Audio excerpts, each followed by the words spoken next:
You're listening to the Bryan and Gina Show, the official podcast of LA Magazine. Here are your hosts, Bryan and Gina. Hey, everybody. Welcome to the Bryan and Gina Show, the official podcast of Los Angeles Magazine. I'm Gina Grad. I'm Brian Bishop. And we have some big old exciting stuff. If you are like Brian, either interested in the Oscars or consider yourself a betting man. We are going to do a lot of Oscar talk today, which is you'd think because I mean, Brian, I don't know about you, but I feel like gender wise, people would think like, oh, I just have my finger on the pulse. But nay, you are the Oscar aficionado. I know almost nothing when it comes to award shows. It's true, but it's sad. This year I've been a little more disconnected than usual. You know, I got a 7-year-old running around the house, right. Other things going on. So I've not been quite as up on it. That said, I am fairly abreast of the odds, of the long and the short of it. Matt Belloni, who is going to be our guest today, is in fact the expert. And we'll be talking to him. It's nice when something centric to LA is also national, international news, as such as we have now with the Oscars. And Matt has insights. One thing that I found very insightful, he put into his newsletter that he sends out every week was, and I'll ask him about this, you think the younger people don't care as much about the Oscars? Turns out they do. Turns out that's what the data revealed in his newsletter that he published. It was a survey, and maybe the kids don't watch like the olds used to.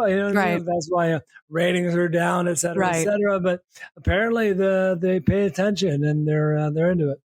Well, I love that. And also I feel like we kind of need to start like adjusting for inflation here because like you said, like kids don't even watch TV.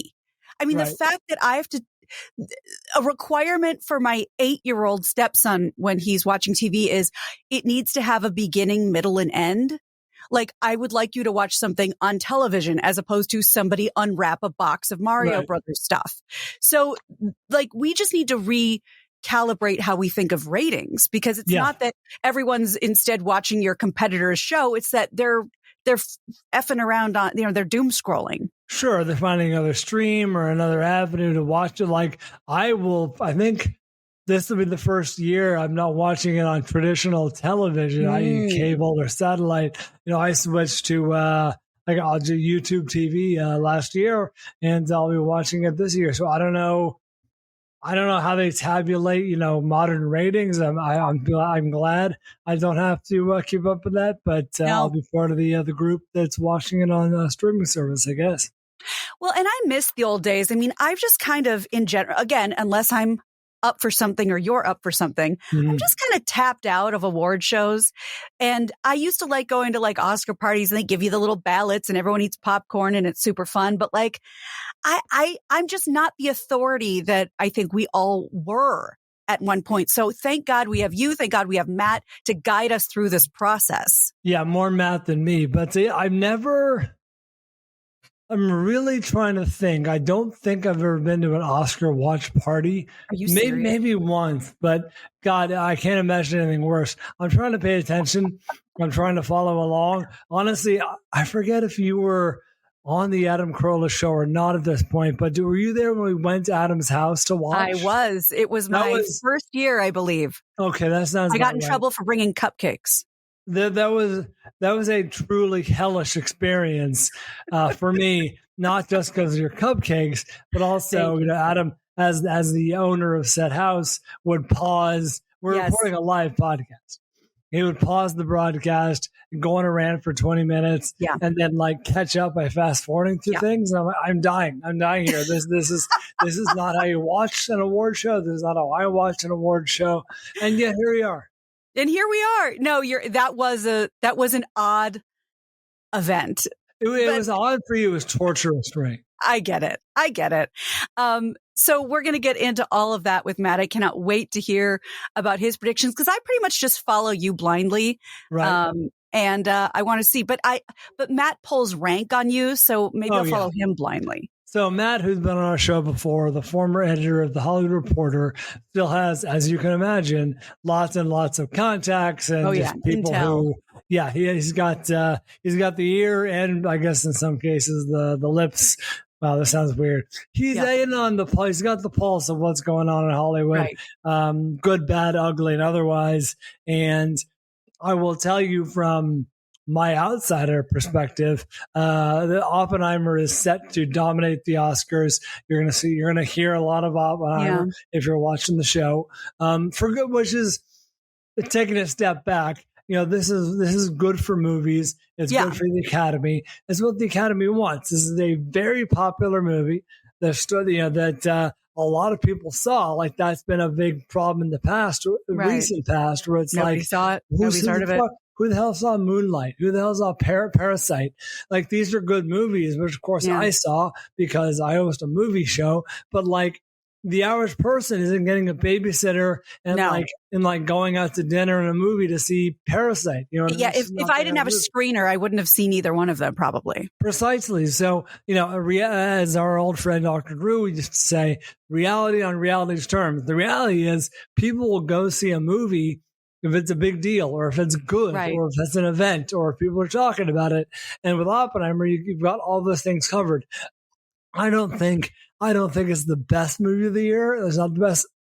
Sorry, I got to take a sip of water. Oh yeah, he's getting himself all worked up. I know, worked up. I thought it was It was I'm a big Cillian Murphy fan, as most of us Peaky Blinders watchers are, but it was You're in luck because he will likely win Best Actor. But you're right. I thought it was good, but not great. That said, there's a lot of good movies this year. Yeah. And if we have to settle, as it were, on a movie that everyone can agree on, everyone saw, made a lot of money, like, it's rare. It's really rare that like these big money makers cross over with awards like movies. Like, they tried to an extent to make that happen with Top Gun. Yeah, it was very good. Actually, I think Top Gun might have been better than Oppenheimer. I love Top Gun Maverick. But the point is that that's the kind of movie that'll capture the public attention. Right. You think about your mom and your mom's friends. They don't care about the zone of interest or anatomy of a fall.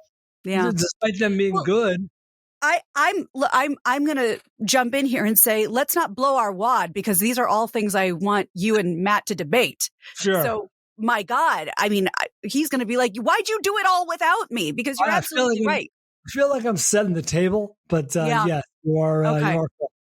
Yeah, I really want, because I want to see, again, like, this isn't really my genre. So I want to really be able to play tennis and sit in Wimbledon and see you guys go back and forth about this. You'll be like the ultimate unbiased jury. Like, that's all right, exactly who made the best argument? That's exactly right. I had an insane weekend. Did you? Oh, no, not at all. This is great. Do you want to hear about it? Yeah, I'll just say briefly about mine. Very low key, very under the radar. It was nice. Tessa, my 7-year-old daughter, did the Little Kitchen Academy again. What'd she make? It was her 3rd out of 3 classes that Nana got her for Christmas. And so she did class number 3. This time on the menu was curried chickpea salad sandwiches. What? And they actually made the pita bread they put the sandwich on. She liked the bread more than the sandwich. But I will say, as one who sampled her wares afterwards, because you bring the food home. Sure. It was good. It was as good as anything you'd get from Trader Joe's. You know what I mean? That is they took a big swing having that be the menu for children. Yeah. Exactly. I was like, she's not going to like this. And we asked her afterwards, like, what did you think? She goes, I tried it. It's like, all right, hey, listen, it's all we ask around here. Take your no thank you bite. Wow. Yeah, because when we were in Hebrew school, we made a metric ton of hummus and a lot of challah. The parents always fought over the challah, even though, little sticky handed children made it, because the challah is great. But yeah, I mean, we never went farther than like being able to drain the garbanzo beans and press the button on the food processor. They're actually, your child is cooking. Yeah, it was a real meal. So wow. I was proud of her. And the hummus, or excuse me, the chickpea curried chickpea salad sandwich was not bad. I mean, that's quite talk about exploring your palate. I don't know that Spike Mendelsohn is going to be able to hold a candle to what your daughter made, but it might be a good time to mention too that the pop-up dinner is coming up this Tuesday at Engine Company 28. You're going and I'm going, right? Yeah, if Spike or anyone from Spike's team hears this, they might want to employ my daughter as an intern. Yeah, she can curry anything. Just ask. She can curry favor. I much like the Giada event, I think this is pretty sold through, but it's possible they may have released a couple, straggler tickets. So go right now to lamag.com/events and just see what's available, because Bryan and I will be there. Producer Gary, of course, Spike Mendelson, nobody's going there to watch us cram our maws. And also I'm a really disgusting eater and it hasn't gotten any better. All I can do now is, as the food's falling out of my mouth, I try to put my hand in front of my face, but I am a disgusting eater. All right, fair enough. I won't be looking at you. Hey, is this a good time to break out my round 2 of my line to Spike, where I go, now what's good here? I demand it. I was going to say, he might be really tickled by this. I was going to say, I want to see what kind of sense of humor he has, if he tries to big time you or if he gets nice and folksy like I'm hoping. Well, I'll report back either way. Okay, good. I hope I'm there to witness it. I may even record it. What's your insane weekend, Mel? Okay. So yeah, Spike Mendelson pop-up this Tuesday, Engine Company. Okay, so I'll just kind of whip through this. I will start by saying that I'm doing this with one ear tied behind my back. All right. I am almost completely deaf in my left ear at this point. Oh, hopefully that changes. So we'll just backtrack a little. Thursday, so much fun. Got to go on Good Day LA again, promote our show. Oh, yeah, nice. Love doing that. Talked about Claire Wexler and her matchmaking. And I was like, how do I stretch this, segment out? When you're kind of like presenting, I'm like, ooh, let me think. So I just asked ChatGPT a bunch of dating questions and thought that might be good for a laugh. Good. Yeah. It worked out. Sure. Good. So we did that. That was super fun. Talked about the show, of course. Talked about our favorite comfort foods. I was shocked that I was the only one who said mac and cheese. What's your favorite comfort food? I thought that would be like on the bingo card. Like, yeah. What is that? Wait, is that not liked or is that not considered a comfort food? It just wasn't anyone else's pick. Oh. They're like, oh, yeah, I forgot about that. So give it. I would say maybe comfort food. They were all starches. Everyone. So I can't say meatloaf. You can. Okay, meatloaf. Okay, good. Little protein. Maybe meatloaf, mashed potatoes. Yeah. Me, I'm mac and cheese all the way. Someone did steak fries, someone did shoestring fries, and someone did rice. Now, give me the criteria for a good comfort food. I mean, is there a universal criteria? Just that food when you're feeling like I'm down, I need a pick me up, or I want to reward myself, or anything that just is like the hug, the food that's like a hug that jumps into your mouth. Okay, well, you know what then? I'll also say I have a soft spot for banana bread. That my mom made banana bread all growing up. Christy makes great banana bread.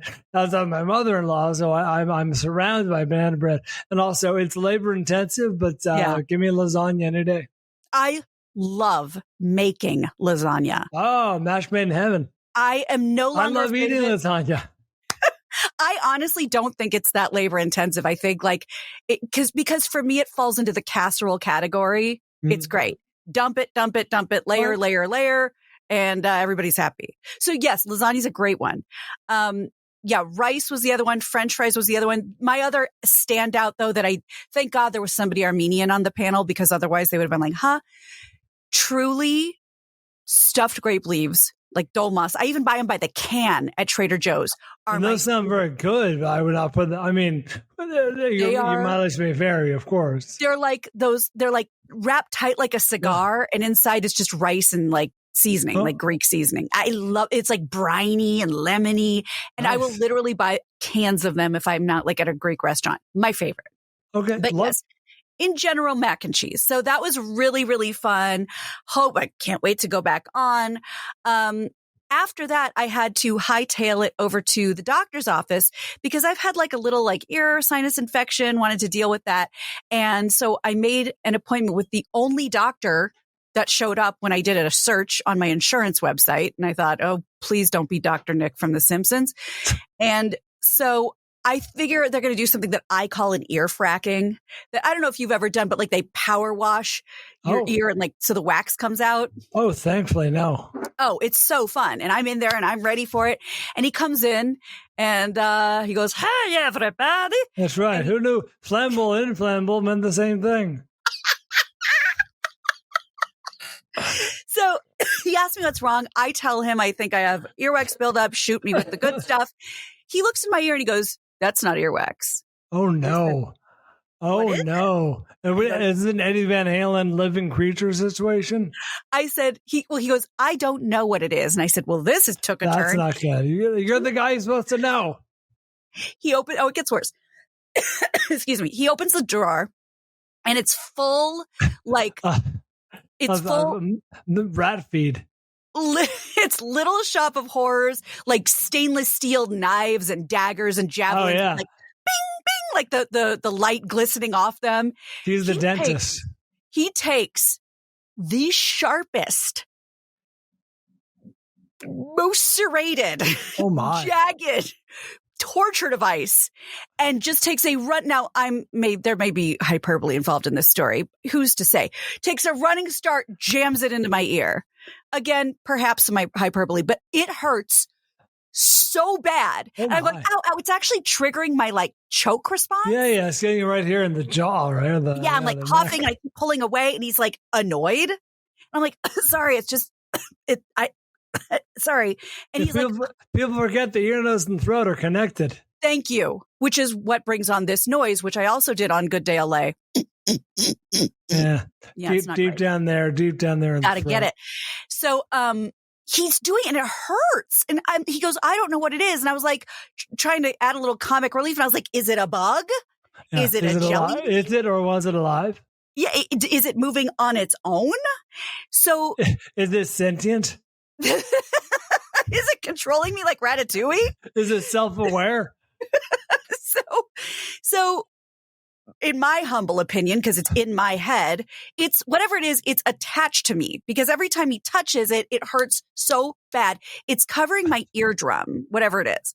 Honestly, Gina, what if this thing is parasitic and it's like partially controlling you?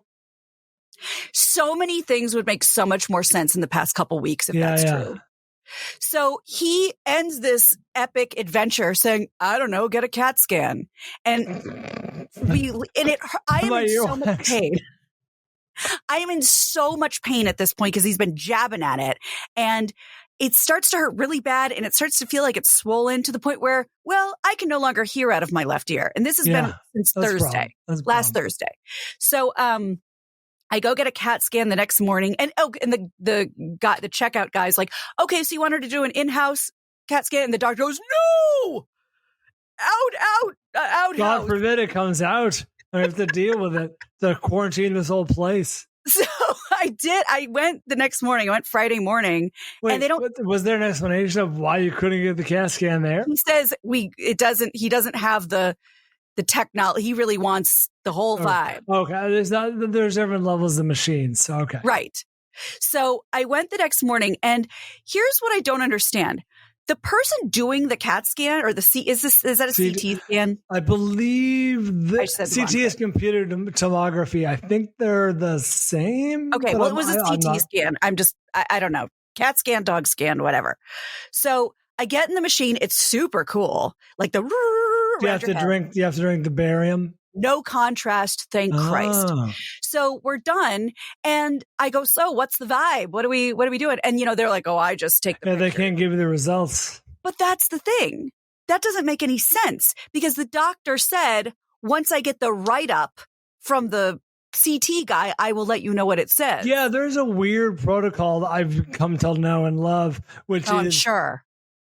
The tech, the person who administers the test is the tech, right? And like they send all the findings to usually if you're like a place like Mink Radiology or some one of those places, they'll send it to the radiologist, right, who will then type up and send their findings to your doctor, who is then supposed to give you the results. It's a weird, I don't know. It's this hierarchy of like, just tell me, like, again, it's like Bryan said, is it sentient or not?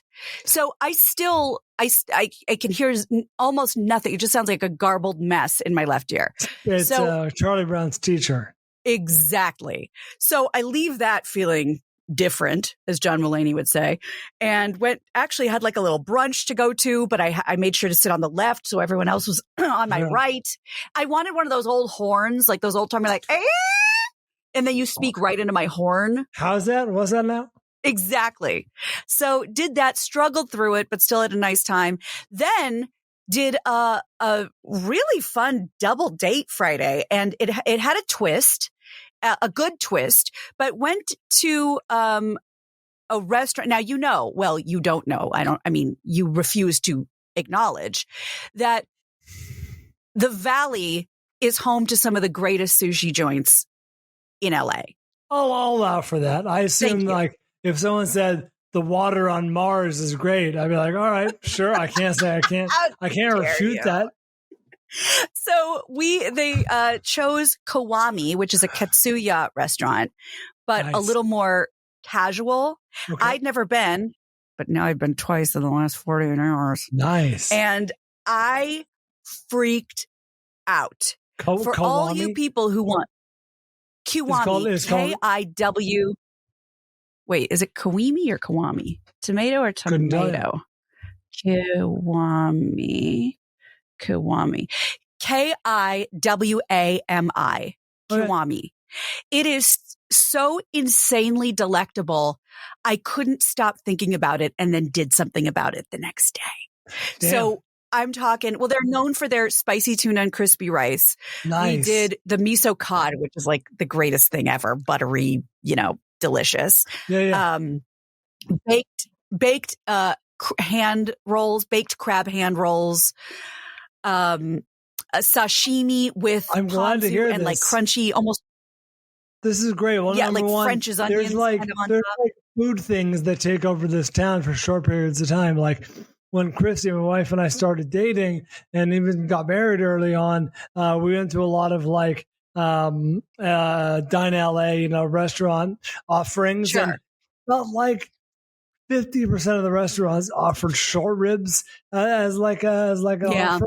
And like short ribs had a moment, right? So we're like, all right, this is nice. Yes. Right now, it feels like a lot of places are like featuring their crispy rice with the tuna on top. I'm all for it. Yeah. Not a bad thing to feature. I mean, absolutely delectably delicious. Had a great time, great conversation. But as many people who know me know, I am very anxious about a second location.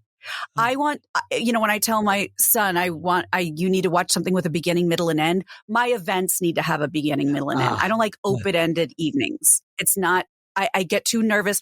I want to be in bed watching Dateline. So I'll have a great time as long as I know when it's over, when it's supposed to be over. So, it's like getting close to the end of a book. You're like getting excited. Yes. Don't tell me to buy the next book to find out the ending. If I get betrayed on that, the resentment that builds up while I'm sitting there is palpable. My God. Footnote to that. But I've now been burned twice by the Dune movies. Dune ended as like part 2 coming up. Like there's another one. And now at the end, they're like, the blood war has begun. I'm like, it has? We're doing this again? I may have to say this to Matt too. Our friend Gray Drake, who I've known for years, I was talking to her over the weekend and she said that I actually have it. I should play it for you. But her review of Dune was dust, dust, dust, Dune 2. That's not inaccurate. I said our old buddy Adam Carolla should probably skip it if it's that dusty because he doesn't like dusty movies. Yeah, sandy movies. Yeah. I might have to tap out as well. But so then they said, do you guys want to go get a drink? And my first thought is, oh, fudge. I only had a Diet Coke here. What do you think I'm going to do there? But I was like, yeah, I like you guys. Let's do that. So we go next door and it's raining and we jump under the umbrella over at Laurel Tavern and got BIGTIME'd because they said, big times. Thank you. Bar's full. And we're like, but there's tables open. We see them, bars full. But please tell me you dropped who you know who I am. No, in fact, it might have been more advantageous for the person I was with to do that, but nobody gave two shits. So we are standing there. They're not from our neck of the woods. They said, well, we still want to go out. What do you think? I looked at Andy and I go, Foxfire? And he's like, And I was like, I don't know if they'll like it. And they're like, what are you talking about? I was like, what's your temperature on dive bars? And they're like, love. I'm like, everyone says that until they get to one.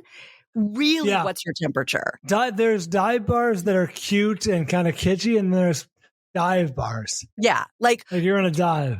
But like before we commit to this, like sign this waiver. So we said, screw it, let's go. So Foxfire, you probably know this, or at least won't be surprised to hear that is the bar. It's in Valley Village. It's this, you'd walk past it a million times and never notice it.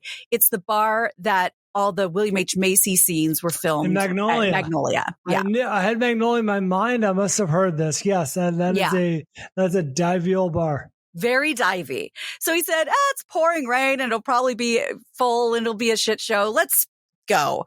So we all pile in my car, which is always fun because I had to make sure they knew that the 8-year-old has a satellite office in the back with crayons and comic books and trash and everything.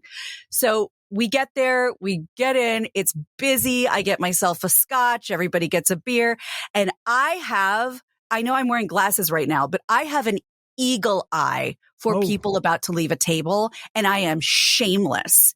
I will sit on their lap before I'll let somebody else get that table. Gina spreads eagle on the table. It's like, take your time. I go full starfish. I saw them leaving and my friend was asking me a question. I was like, shut up, hold that thought. Ran over and I was like, hi ladies, are you leaving? Don't clear the tables. We're fine here. So we got, just as luck would have it, the best big round booth in the whole place. Sat there shooting the shit, having a couple drinks until, for us, this is a big deal, 12:30. Oh my, until the next day. This dinner started at 7. So 12:30, we had the best time. So this might open me back up to a second location, but it usually doesn't go this well. Right. They quit while you're ahead. This is playing with house money. Thank you. So I was exhausted, but had a great time. So much fun. Love a good double date. Hint, hint. We still have to put ours on the books. You and me. You're in charge, baby. Oh, right. Okay.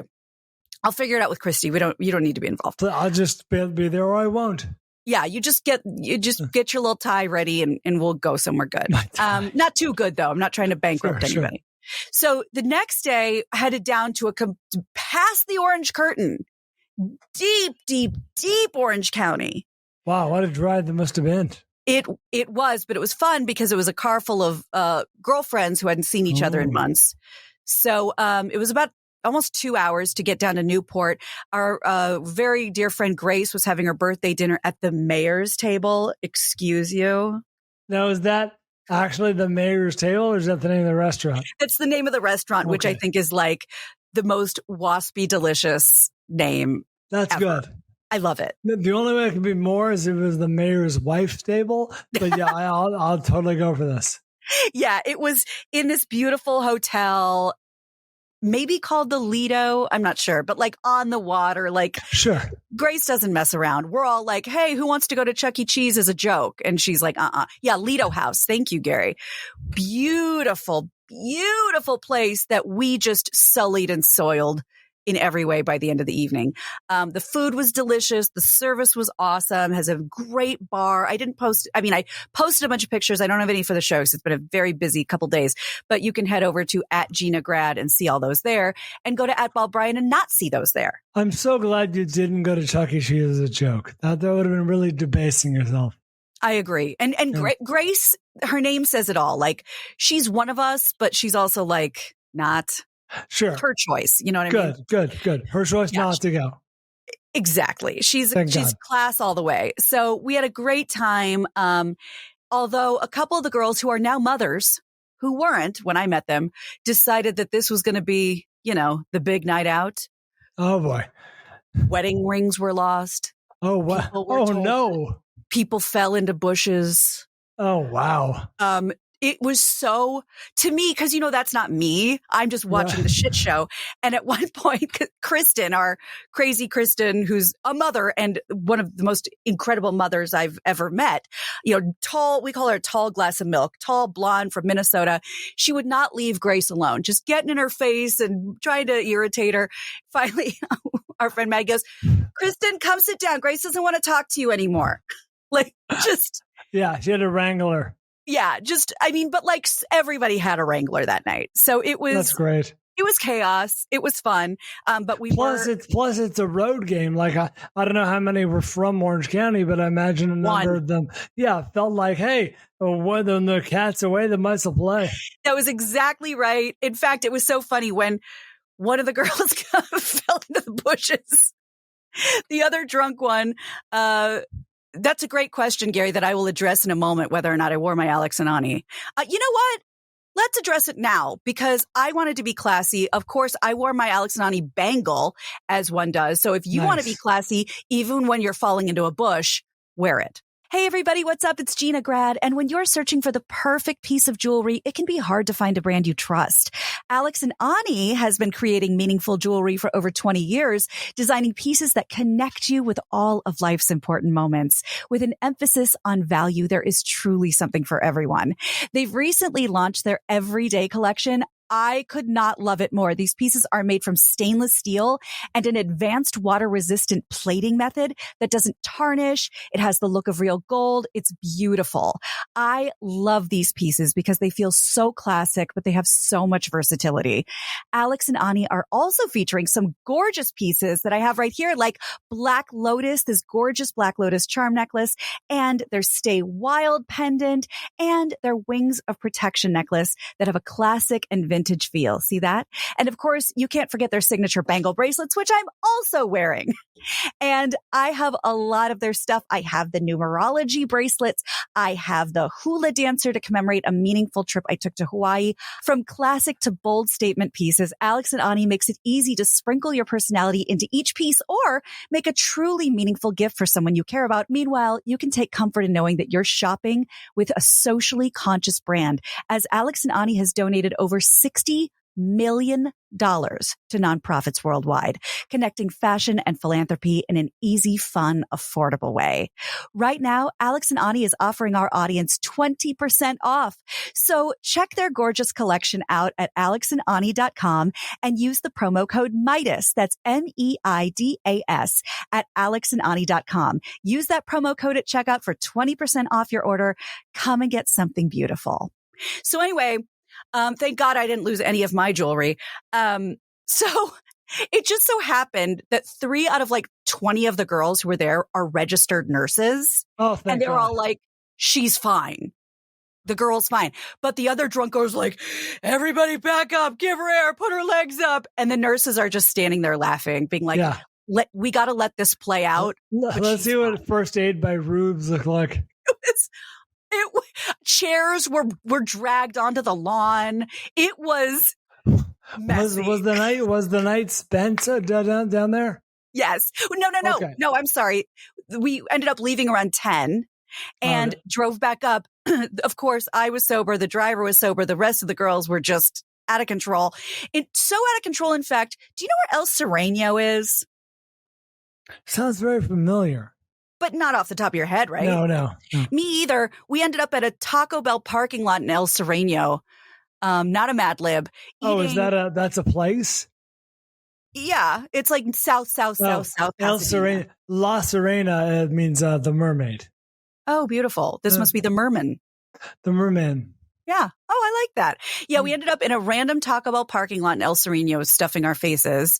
I actually only ordered a Diet Pepsi, which I was very bummed about because I'm not a fan, but I was so thirsty. These bitches, I mean, it was like a seagull feeding frenzy. Oh my God, they must have spent $20. Seriously, I think the total was like 32. So finally get home after this just let me get a Mexican odyssey. pizza. Get a Mexican pizza. It was, and then it was like, my burrito isn't in here. Well, she's holding up the burrito, screaming. I mean, she's right. The burrito isn't in there. It's in her hand. Very astute observation. Pretty charitable.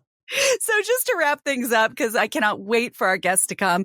The next day I had a bunch of work to do, but I had Kiwami on the mind and it wasn't going anywhere. So which is one of my favorite activities. I know some people don't like to do this. I love going to lunch alone. Sure, of course. I think I know you go to movies almost every day. Alone. Movies preferably, but especially at a certain, like, if you can set like some kind of counter situation, I'm in. Yeah, I'm not a counter person. I like to I don't want to talk. I'll have earbuds in that don't have, I can't hear out of my ear and I had earbuds in. You had an earbud in and it was doing nothing. No, and I didn't want any talking or songs. I just love to just focus on this beautiful meal. I pretty much recreated, but ate the whole thing myself. It was amazing. At one point, welcome to LA, there was a guy dressed like Macho Man Randy Savage outside filming into the restaurant. That was the ghost of Randy Savage. Probably, who I'm a big fan of, and Miss Elizabeth. But there were only a couple tables full, and one woman I definitely recognized from TV, and the other guy seemed like he wanted me to recognize him, but I didn't. He kept getting up and being like, "Are they gone? Are they gone?"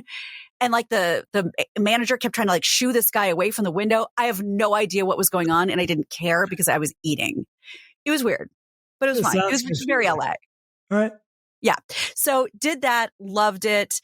Then Sunday and today and yesterday all essentially spent not just working, but doing my final term paper for sociology, 18 pages. Oh my, what's the topic?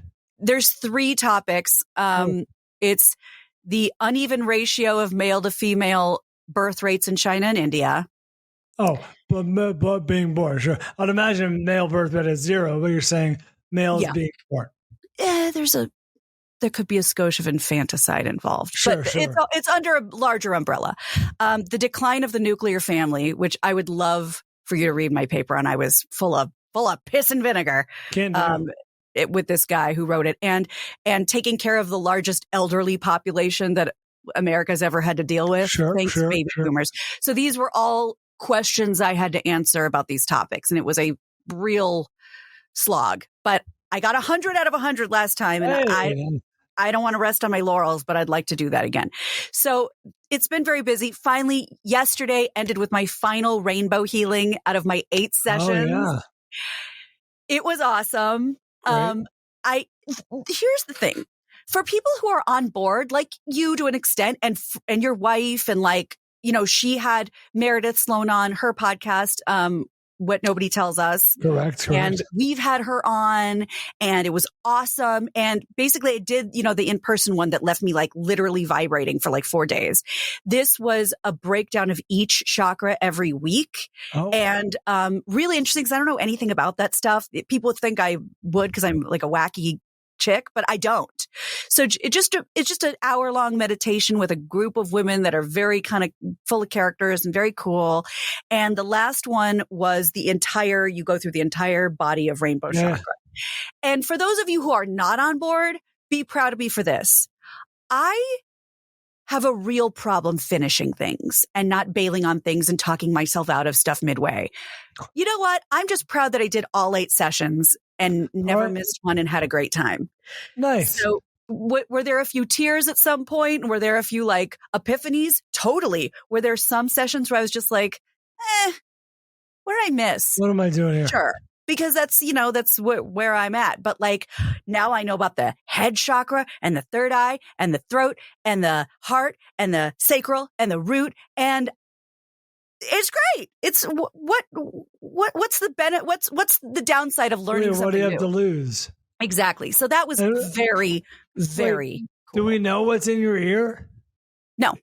I have images of the CAT scan right here, and I sent it to my friend who's in ENT, but he hasn't gotten back to me. But the report isn't in here. It says it's unavailable through the portal. I was going to read. If it comes in during the show, I will read it out loud. Okay. But he didn't. He really went out of his way to be like, I look at ears all day, and I have no idea what that is. I didn't love that. Yeah, when the expert doesn't know, you're in trouble. I thought we had a little bedside manner issue. Seriously. But I will. Read the room. Okay. Let's move off of all that and get to some fun stuff. Cannot wait.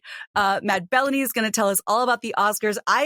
I don't know if Bryan was planning on this, but I've decided I'm going to watch them debate movies. So I'm looking forward to that. We'll be right back. All right, welcome back to the show, and let's welcome back to the show, Matt Belloni. Matt, how are you, my friend? I'm doing well. Good to see you guys. Good. Matt of Puck News, of course, former editor of The Hollywood Reporter. Matt has lots of insights that we don't have, so let's get right to it. Big week, of course, for you, for Puck News, for Hollywood. International, I was saying earlier to Gina, it's nice when international news lines up with LA news, and here we are. Yeah. Do you consider the Oscars international news? I do. Well, I do. I do, but I also that leads me into the first thing that I want to ask you, which is, I mentioned to Gina what I read in your newsletter, which is this report that younger people actually do care about these award shows. They're just not watching in the same way the old people used to. Yeah, that's some data that was put out this past week by NRG, a research group. And they say that Gen Z cares the most about whether celebrities win awards of all the age groups, which is interesting because Gen Z is the age group least likely to tune in on television to watch the Oscars. And at least among the people that are interested in the show, 42% of Gen Z plans to watch it live if they're interested, while 39%, pretty much the same number of people, will watch it via social media. So that's the difference there, is that they're just consuming this stuff in a much different way and following along on their feeds and TikTok and wherever. And that's where they consume these award shows. Right. Does ABC or the Oscars care just as long as people are consuming the content? Is that all that matters to them? Oh, God, yes, they care, because ABC pays the Academy about $90 million a year to air the show. And ABC is charging millions of dollars for advertising on the show. And yes, they do monetize some of that content via social media, but it is dollars for pennies in terms of what they actually make.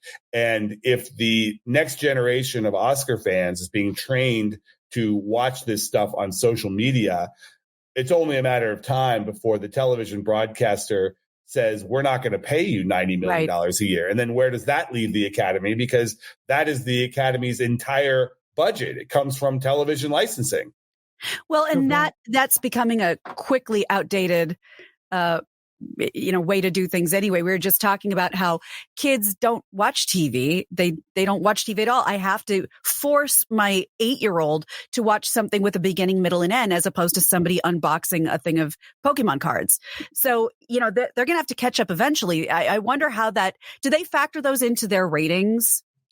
No. I mean, the ratings don't even include streaming. I mean, the Oscars are available to watch on ABC's digital platform. And if you have one of those digital cable providers like Hulu Plus Live TV or one of those, you can watch it live. But the Oscars are not currently streamable on Hulu's subscription video service. And that is unlike the Super Bowl. The Super Bowl you could watch on CBS, or you could go to Paramount Plus and watch the live broadcast via streaming.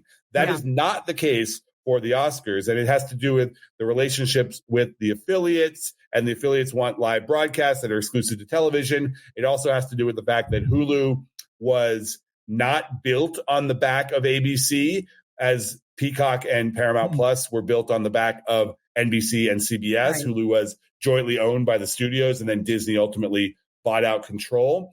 That's the reason why. But it is not very audience friendly because, as you said, most young people don't have a linear television subscription. They, if anything, watch streaming services. So if the Oscars are not there, now they are there the next day. You can go in and watch them the next day, but everyone knows who won at that point. So it's going to be a smaller audience. It's a big problem that they need to fix somehow. Now, Matt, how many of the last few Oscars have you attended? All of them? I did not go the COVID year, the train station Oscars. Sure. When Steven Soderbergh, most people. First of all, Matt, footnote to that: how crazy is it over the last whatever it's been, 6 years, we've had 3 of the most iconic, like live Oscar moments. The Will Smith slap, which footnote, I texted Matt because I was watching along live for the film vault. I couldn't rewind it. So I texted Matt and I'm like, dude, was that real or was that fake? And he's like, real, real, real. I'm like, wow. That, the Anthony Hopkins F up and the announcing the wrong winner for Best Picture have occurred in the last, 5 or 6 years? It is quite remarkable, the string of screw-ups. Because you say iconic, the Academy says holy shit moments. Yeah. Because horrible. Yeah, they are not laughing when the New Yorker just did a cover where Barbie was slapping Oppenheimer. Good. And that it was a funny cover. And I was laughing about it with some people. And one of them said, oh, I just sent this to the Academy. They were not laughing because they want to move on. I mean, it's so embarrassing for them that was allowed to happen. And then Will Smith was allowed to stay in the room and give his acceptance speech and go to the parties. I mean, everyone looks bad in that situation. Were they just caught flat-footed, Matt? Like, did they just not know what to do? There were a number of reasons why that they can't prevent it from happening in the moment. Sure. There's no way to prevent someone from accepting an Oscar 45 minutes later. Well, wait a second. You can't prevent somebody from jumping onto the stage in the middle. Short of having a security guard standing there visible throughout the whole show, like which would be bad television. They're just not going to do that. You can't. If someone in the front row wants to run on stage and tackle somebody, they can do it. It's what happens after that the Academy is responsible for, because most reasonable people would have said that in the commercial, you very forcefully yet respectfully move him off stage, get him out of the camera eye, and then you deal with it. And you say to him, I'm sorry, but you have violated our code of conduct. You have to leave the show immediately. Then, even if he wins, the presenter accepts it on his behalf. Someone else from the movie comes up and accepts it, because it put everybody in the room in such a weird situation, because the stars were there. They all know him. They were going over. There's a shot of Bradley Cooper like hugging him. Yeah, and Denzel Washington. Right. And everyone's sort of coddling him. And then the Academy was so terrified of what it would look like to escort essentially the most famous black person in Hollywood off the stage like that. They just did not like the optics of two, white heads of the Academy removing a black person from this. So they didn't want to do anything. And all of a sudden they asked his publicist to go up and say, hey, Will, you want to leave? And then of course he said no. So he ended up staying there, and it was just awkward for everybody. And they all end up looking horrible. And then they have to put out a statement after the fact saying, violence is unacceptable. And clearly, the only ultimate winner out of all of this ultimately was Chris Rock. 100%. Because he was able to dine out on this. Remember, he sold a Netflix special that he did live on Netflix talking about this, and was able to monetize the situation. Now, I'm not saying he wanted it or none of that. I mean, obviously, it was a bad thing. He turned it around. He was doing dates, and he wouldn't even acknowledge it. And then he'd make some joke about not acknowledging it, and you're going to have to wait for the special. And that special did not disappoint. It was the very last thing he did in that hour. And if you played a drinking game when he said, and everybody called Will Smith a bitch, this guy called him a bitch, this guy called him a bitch. I mean, we were dying laughing. Yeah. And it's not over. At some point, he'll come back and host an award show again. Oh, sure. And he will be able to dine out on it again. So, yeah. So, sorry, I didn't mean to diverge us down a 6-year-old story.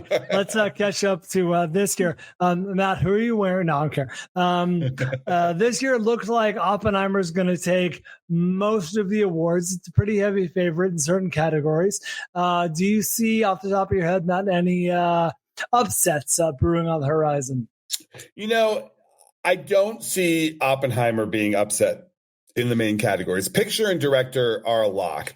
It's actor and actress that are still the open questions. I'm sorry to interrupt you.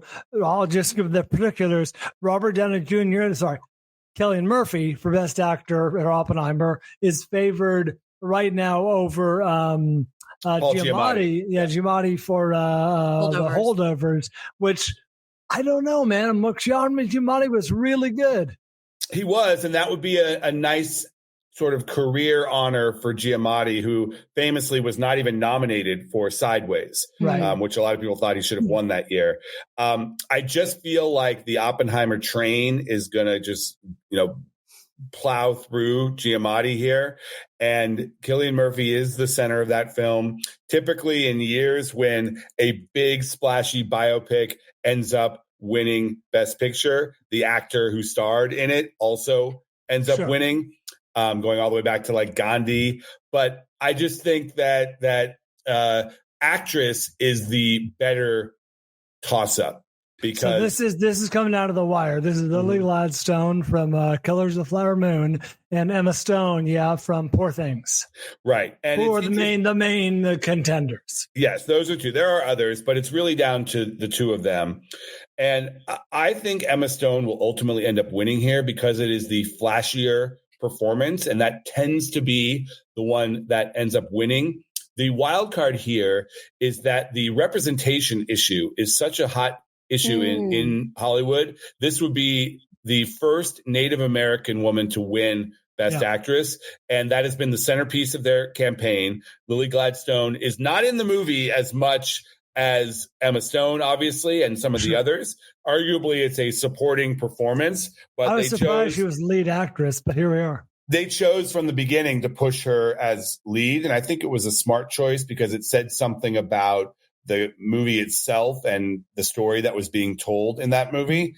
So it's really too tough to call, but I'm going to still go with Emma Stone. I just feel like, you hear the term brave and fearless and all the things about, she's naked in a lot of the movie. It's a very kind of, centerpiece bravura performance, whereas the Lily Gladstone performance is powerful, yet it's very understated and it's quiet. Exactly. There's a kind of gravitas to it, but it's not in your face like Emma Stone is. And when you are checking the box on your ballot, I think the more in your face performance is going to win out. It's funny. Those eyebrows alone should win their own award. But it's not funny. Flattering. No, God. And that's the thing when you say things like brave, like, oh boy. But it's funny because I know that, the Barbie movie was all anyone ever talked about when they weren't talking about Oppenheimer, even more so than Oppenheimer. And, the sort of comical backlash of a movie with those specific undertones and overtones, and Greta Gerwig and Margot Robbie being pushed aside for a nomination for Ryan Gosling, which I'm sorry, is a fun movie. It's fine. It's whatever. I don't think Ken needs to be nominated. I think if anyone from that group was going to be nominated, it would be the director. I don't think Margot Robbie and Ryan Gosling gave Oscar-winning performances. I disagree in the sense that I thought Gosling was awesome. I mean, but it was so. You can argue, yes, him versus someone else, maybe, but in as much as he was one of the 5 best supporting performances of the year, I think he was. Well, and you see that often in the supporting categories. The more comedic performances tend to make it in and even win, going all the way back to Whoopi Goldberg, Cuba Gooding Jr. winning in the supporting categories. And the Gosling performances, Ken, was so out there and for him and was really the surprise, I think, of the movie. You kind of knew what Barbie was going to be, but you did not know what Ken was going to be. And, he sings and he dances and all this other. So it doesn't surprise me. What has been surprising has been the juggernaut of Robert Downey Jr. in that supporting actor category. I mean, he has just steamrolled over everyone else, and it is not an easy category. Mark Ruffalo is in there. There's some heavyweights, man. Yeah, I mean, Charles Melton, who was great in May December, did not even get nominated in that category. Wow, yeah. So, the fact that Downey, and it really speaks a lot to the campaign season of award season, where Downey was out there shaking hands. He was giving these amazing speeches at other award shows. And it really just said, okay, this is one of our greatest Hollywood stars. He's made so many movies, had such ups and downs in his life and career has been nominated. He's been to jail. He's been, in Marvel movies, and he's also been in prestige stuff. This is the capper. He's never won an Oscar. This is a great performance in a great movie. It shows that he can actually deliver the goods. He deserves an Oscar. Yeah, this could be the Career Achievement Award you were alluding to earlier. Yeah, totally. That's such a great point because he is such a fantastic actor. And I mean, talk about, it seems like it's only been, cream cheese for him ever since Iron Man, because he was a punchline for how many years? The poor guy really just could not land on his feet. And now he's iconic. Yeah, you go back to movies in the 80s and he's there. His father was in the business. Yeah, Weird Science. It's a version of the Jamie Lee Curtis campaign from last year when she won for Everything Everywhere All at Once. Right. And it was not really about that performance. She's fine in the movie. It was about people loving the movie and people loving her as a person and as, what she represents, a career in acting and a career in Hollywood, both the ups, downs, and coming out on the other side. And that's what the honor is for. Matt, you might be aware. Do you guys know that Robert Downey Jr. was a short-lived cast member on SNL? I do know that. Yeah, one season. One season, indeed. Now, Matt, you alluded to awards season. I read your great piece on the awards season awards, where you recapped the awards season. One thing I wanted to ask you about was you mentioned the pure vanity campaigns, campaigns that don't have any chance of succeeding, but they do them anyway. You singled out directing for the Creed sequel, and it's like, yeah, it was okay, but I guess is that contractually obligated, or is that a situation where the studio likes a certain person, they'd like to keep doing business with a certain person, perhaps it behooves them to keep that person happy? It can be both. Some people do have awards campaigns written into their distribution deal or even their acting deal. Wow. That's rarer, but usually when a movie is picked up by a distributor, there will be an awards component, like you must support this movie. In this situation, Amazon is in business with Michael B. Jordan, who directed Creed 3, and they want to be in business for a long time with him. So they decided to do this. That's where you typically see these vanity campaigns. Right. It ends up reflecting poorly on the star because it's like, really? Like I pass that Michael B. Jordan billboard every day. And I was like, God, they're still hanging on to this thing? It's not going to happen. It was funny at the time, and now it's sad. Yeah, like stop trying to make Creed 3 happen. It's just not in the awards race. But they want to be in business. Same with Margot Robbie with Warner Brothers. Like it was pretty clear after the nominations came out that Barbie had real weaknesses. Did not get director, did not get actress for Margot Robbie, didn't get a couple other categories. But Warner Brothers just kept on going in the second phase of the campaign and spending a lot of money and doing the ads and the events and all these things because they want Margot Robbie and Greta Gerwig to know that Warner Brothers supports them, and that's going to benefit them. Warner Brothers did an overall deal with Margot Robbie to do other movies with her, and she feels the love for them from them for this campaign. That makes sense. Hey, Gina, I know you have a heart out, so we'll wrap it up soon. But Matt, I did want to ask you on that note. I know there has, in the last couple of minutes here, I know there's been controversy in years past about campaigns like you're not allowed to do certain things, reach out to people, or lobby to a certain degree. How often does that happen? How close to the edge do people dance? What do you hear? Well, last year it happened a lot. Remember the Andrea Riseborough situation where this was a movie that cost $32,000 to make. It's called To Leslie. Nobody knew what it was. All of a sudden, all of these big actresses like Kate Blanchett and Kate Winslet, all these people were talking about this performance by Andrea Riseborough. And then out of nowhere, with no campaign, she got a Best Actress nomination.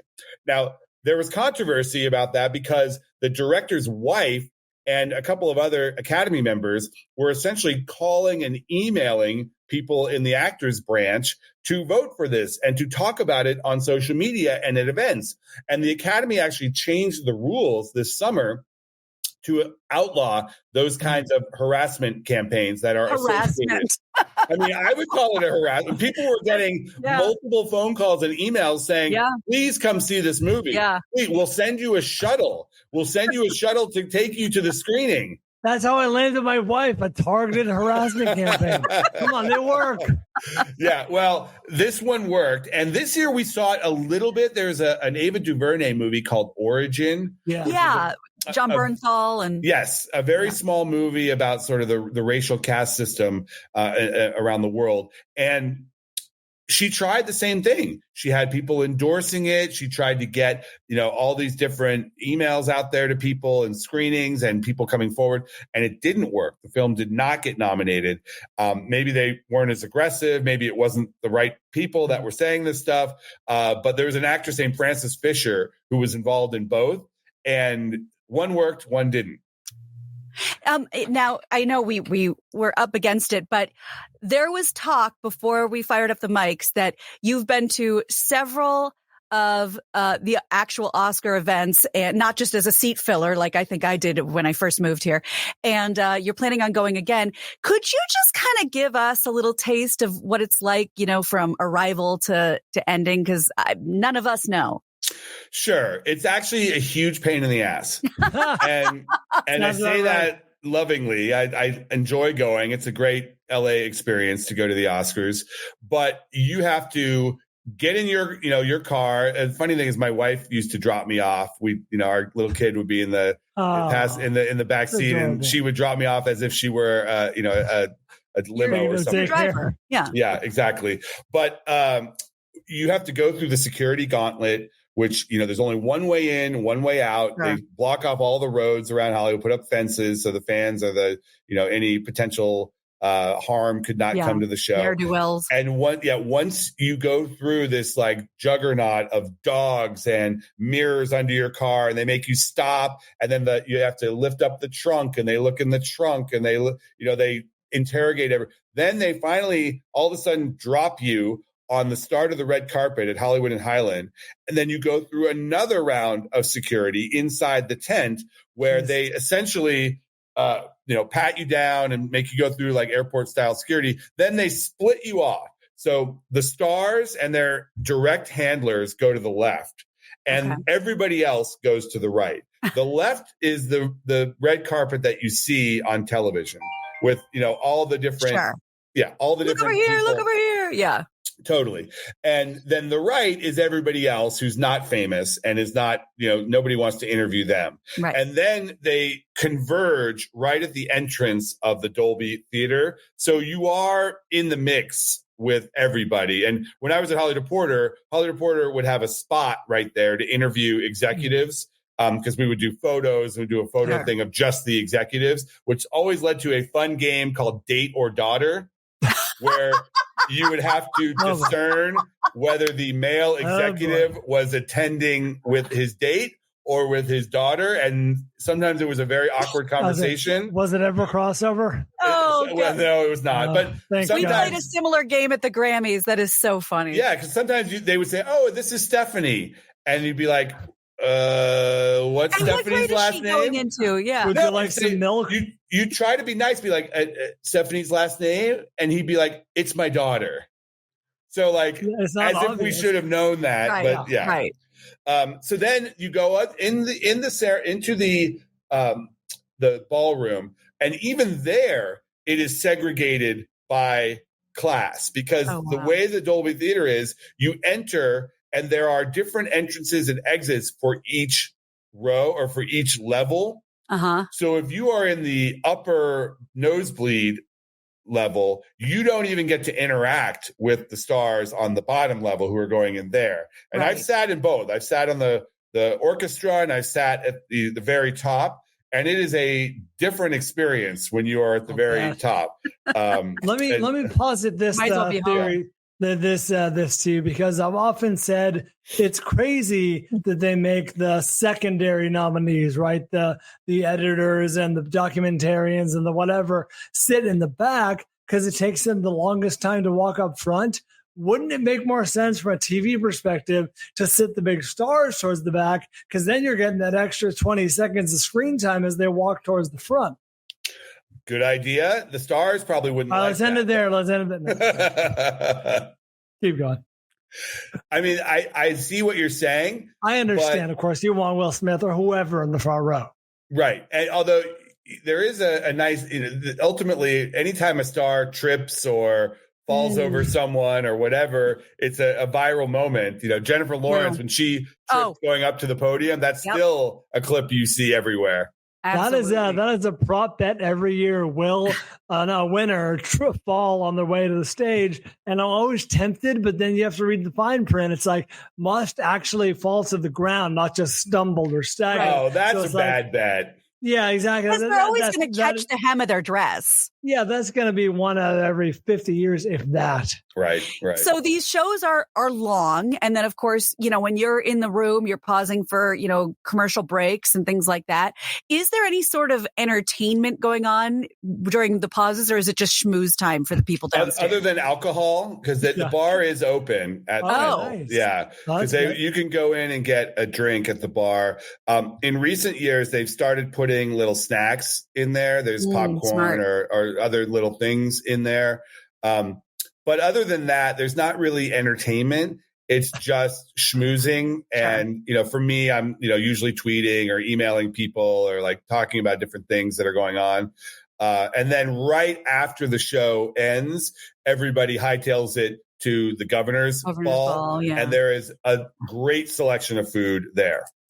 Yeah. Right. They go there, then they go to whoever's party. Usually Vanity Fair. Or shot of Ozempic, then Vanity Fair, or the Vanity Fair party is kind of passe these days. The big party is Beyonce. Beyonce and Jay-Z usually have a party, and that's the one people want to get invited to. Interesting. Right. Well, now we don't have to go. Where are you going to be after the show? I'm going to go to the governor's ball. I am typically too tired to really go out, and I don't usually get invited to the VF party. This year, some of the studios are having parties. If Oppenheimer wins as expected, I might go to the Universal party, but not sure about that. All right. And do you at least know at this point what level you'll be sitting at? I am on the second level, so mezzanine this year. I don't have the great seats I used to, but the mezzanine level is fine. I was there for the slap, and you could hear it. You could see everything you need to see. Wow. You're with the costume designers and the set designers. Right. Yeah. Very good. Matt, thanks for joining us, man. Appreciate you. Yeah, no problem. Where do people find you if they want to read your newsletter, do whatever? Puck.news to read me, or you can subscribe to the Town podcast. We talk about this stuff all the time. Matt, you're the best. We'll talk to you someday soon. Until then, enjoy the Oscars, everyone. Thanks for tuning in and downloading the show. Follow us at Matt Belloni, at Bob Bryan, at Gina Grad. And until next time, so long, suckers. Bye. Thank you for listening to The Bryan and Gina Show. To get in touch with the hosts or buy their books, hit them up at @BaldBryan and @GinaGrad on Twitter and Instagram, or by email at podcasts@lamag.com. To get connected with LA Magazine, hit them up at @LAMag on Twitter and Instagram. Talk soon.